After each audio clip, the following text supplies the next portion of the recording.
wanted to start off by saying again, what an unbelievable crowd. For a noon kickoff again, I think Jerry just said it was 105,000. I think they were all in their seats for the kickoff. And again, that meant a lot to us. We came to the Skull session and had a ton of people in there cheering us on, and then we felt it throughout the game.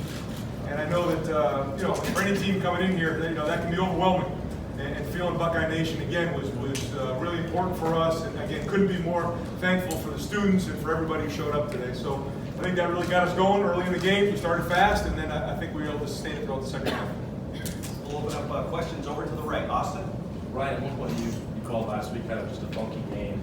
How different does this one feel compared to week one for you? Yeah, I don't think this one was as funky. I thought that we got out to the 28-0 lead. It was at halftime. Wasn't as fast and furious. And then we had to regroup at halftime and then come up and win the third quarter. We talked about doing a great job coming out at halftime. And but that was something we were emphasizing really all week because it just didn't leave a great taste in our mouth coming off the field last week. But I thought we sustained it and finished it the right way this week. Far left, Bill? Ryan, what did you think of the way that JK came out today, and what did you think of his block to bring Justin there on that touchdown? Yeah, I think JK was irritated all week. Just the same kind of thing. Just nothing fit right last week. It just didn't feel right. It was kind of one of those strange opening games, but we worked hard this week. Stud, the O-line, did a great job. I'm not sure if there was one snap they didn't blitz. They were blitzing from sideways, every which way, and the guys covered it up. They hit us on a couple early on, but then we started to cover them up. And JK, when he got to the second level, he was rolling today. And I thought it was great to get JK going, and the O-line did an unbelievable job with that. And a tribute to Kevin Wilson, a tribute to Stud, and all the guys who worked on that this week. I thought the scout team gave an excellent look all week. It's really, really important. It was real, and so when we went out to the field, we were able to execute. Over to the right, Tim. Ryan, you spoke all summer about how you thought the defense was going to be better despite our questions about it coming off last year's stuff. Does today's performance certify your faith, your confidence in where y'all are going that way? I think it's another step in the journey. It's what we've seen in practice every day. Going up against them in spring and then during preseason, I knew they were going to be tough, and they're getting there. It's not a finished product by any means, but they're getting there. And I think what Greg Madison, Jeff Halfman, and the whole entire defensive staff has done to kind of put that all together, get those guys, coming off the ball. Larry Johnson's guys up front, I thought, holding the line of scrimmage today, did a really good job. They were flying around, and that's kind of what we envisioned when we put this together. We all got together, I guess back in January when it all came about. But this is a great start for those guys. I thought they were running around again, tackling well, creating turnovers against a good Cincinnati team. Over to the left, Ari. Hey, Ryan, before you got up here, did you catch the end of the Michigan game? No, what happened? They won in overtime. I just didn't know if you were watching it down there. No. we were singing and dancing in the locker room. You've been envisioning this game, I think, for a long time, given the importance of it and being an in-state staff or an in-state program with Luke and stuff. In terms of just everything that went today, where is this team in comparison to maybe where you might have envisioned it being when you would think about it this summer? I don't know. I still don't know. I think today was another step, though, in the journey. It was the right step, where we want to be. We talked about coming into the game, we want to be the best in the country at what we do. And that's not easy to do. A lot of people can say that, but we take a lot of pride in that. So it's Drew Chrisman. Drew Chrisman has to be the best punter in the country. I thought today he was awesome. Liam McCullough has to be the best long snapper in the country. And with that comes seriousness. And we want to have the best defense, the best offense, the best special teams. And so with that comes a lot of work, a lot of dedication, a lot of sacrifice, and I think we're on the right journey that way.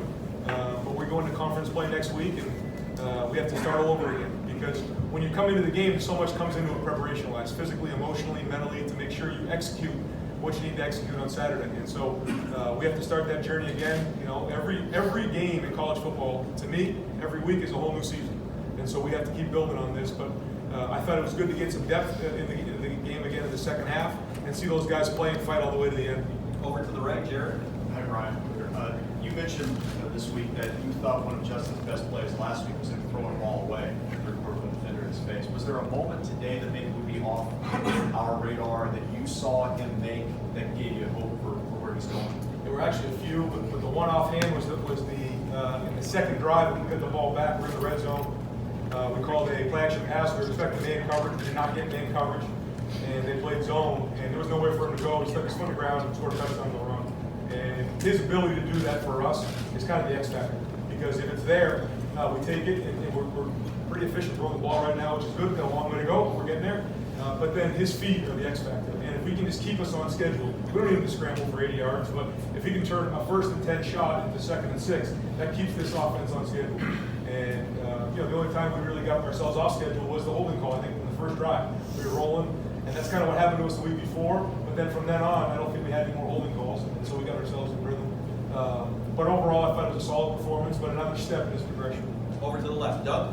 Ryan, it seemed like Justin was comfortable outside of structure and in structure today. For instance, he had the one where he was directing traffic and then threw it long to Olave and came back a few plays later, I think, and hung in the pocket and hit Garrett Wilson in the end zone for a touchdown. Just both facets of him throwing like that today. What'd you think? Yeah, and I think that's what we've all been talking about, in these press conferences, and we've been talking to him about that in the preseason, is that once it becomes live, now you find out what it's like. And once you get out of the pocket, there's times you got to throw it away. There was a time where we did have a play action pass. I think they dropped 8 again on us. They popped that on us, and took a sack. I think for like -4. All he did was throw the ball away. Something he can learn from. He did throw some others away. He did create too, because he can create. He can buy himself some more time. I think our receivers got to do a little bit better job of staying with him and getting open, because we call it second part of the route, and he's able to do that for us. So again, another learning opportunity for everybody. Over to the right, Clay. Yeah, I don't think you ever allowed them to feel good on offense. Was it just base defense, win one-on-one battles, you're just whipping them at the line of scrimmage? I don't think it's that simple, but I do think we did win the line of scrimmage. They do a good job. They got a good team, and they have a good scheme over there. And it's not that simple. There was some things that I thought we did schematically that were good, but at the end of the day, it comes down to toughness. It comes down to tackling and the line of scrimmage. Did you think Chase was going pick 6 right there? Oh, well, yes, I did actually. I almost blew up my Achilles jumping up and down. I still feel a little loose right there. And then, Chase also comes back with a blocked field goal. And, that anytime you have a chance for a blocked field goal, there's a chance that thing goes back. And it kind of hit his finger and went back. Damon caught it, but couldn't quite return it. But that's what we're trying to get done. And that was a big play in the game, kind of when we went to swing for us early. Front row left, Bill. Right, 2 questions. First, how concerned were you coming into this game, given that you see it's a good team, Luke Fickle's going to have these guys motivated? And second, I know it's only week 2, you'll find things that need to be corrected, but can you start to see the potential of this team? Yeah, I don't want to get ahead of ourselves at all. We'll get on the film and keep working at it. But yeah, we're very concerned. This is a team who's won a lot of football games. They're very sound. They create a lot of problems on defense. Like we said, they blitz every snap, so you really got to do a good job of preparation. And again, credit to our staff. We put a lot of time in trying to fit up all these blitzes.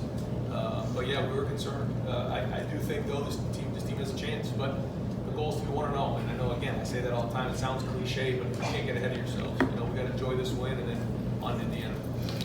Third row right, Tony. Brian, you mentioned the 2 throwaways, but Justin was still 20 of 25 passing. How would you assess his accuracy and his ability to put the ball where it needs to be? Yeah, there was some really accurate throws out there. I thought the touchdown to Garrett Wilson was off the charts. The throw and catch there, that was an NFL material right there. Top shelf, is what we call it in the back of the end zone, and then the catch for Garrett, which Garrett had a mistake early in the game, and he could have gone in the tank. He didn't. He came right back and made a big catch for us. And that's what we need. We need guys to make plays in the red zone. Receivers and quarterbacks make their money on 3rd down in the red zone, and they did. But there were some other ones I can't really remember. The back shoulder, I'll tell you what, the back shoulder fade between he and Ben Victor was off. That was really big time, because that's something we worked really hard on. And we talk about all the different things that come with that, other than just happen. And the challenge Ben, if Ben can win those one-on-one battles for us, we'll go. Because it starts with the X receiver. He makes that play, and then we go on to score that drive. And again, that kind of kickstarted this a little bit too. Time for 2 more questions. Over to the left, Rob. Ryan, I know you're a former quarterback. How much, everyone's talking about Justin, how much are the receivers helping him? You said that maybe they need to keep up with him. Can you explain that a little bit? And are you happy with the receiver play so far? Yeah, I think so. I think guys are getting open. They're catching the ball for the most part. It's not all perfect, but we're building. We're working on this offense. We're figuring out what pass schemes fit Justin and fit the receivers that we had. We lost Terry and Paris and Johnny last year. That was a whole different crowd. This is a whole new group. Tight ends are involved with it. Running backs are involved with it. So we're building. We're learning. You probably see some different pass combinations that we had in the past. Last year it was a lot more crossers than it is now, and so we'll keep building that package as we go. But I think the receivers are doing a good job. The older guys are stepping up, and then the young guys, we have to keep bringing them along. And then final question over here to the right, Dom. Coach, you guys worked so hard in the offseason to get the defense back on track. Being able to preserve the shutout and the way you guys did it in the end, what's it mean to your coaches and to your team to put a goose egg on? Yeah, well, again, it's a tribute to our defensive staff. I think they do a great job. You know, Jeff and Greg, and then Al is doing a really good job with those linebackers. Larry's, we all know how great he is, the best in the country at what he does.